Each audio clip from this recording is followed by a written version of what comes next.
Hello everybody, welcome back. In today's video, I'll show you how to fix fingerprint sensor not working on your INFINIX Note 60.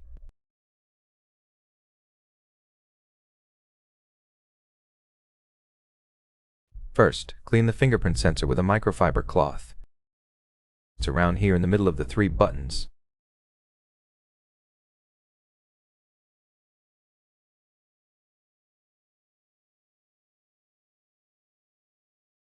We're going to swipe it with a microfiber cloth like that.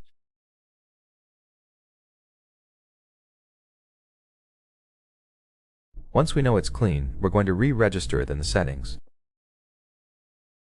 Scroll down to Password and Security, tap on Fingerprint, enter the password.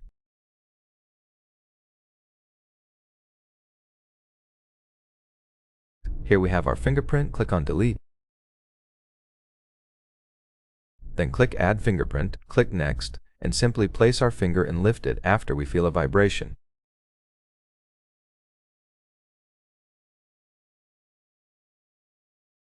Now we need to scan the edges, and let's click Finish. Now let's see if it works. This is the moment of truth. Everything works just fine. If it's not working for you, first we're going to update our software. Go into INFINIX Note 60 at the top and click on Check for Updates. As you can see, my system is up to date, but if yours isn't, then I recommend updating. That's it for the video. I hope it was helpful. If it was, then leave a like, subscription, and a comment, and I'll see you in the next one.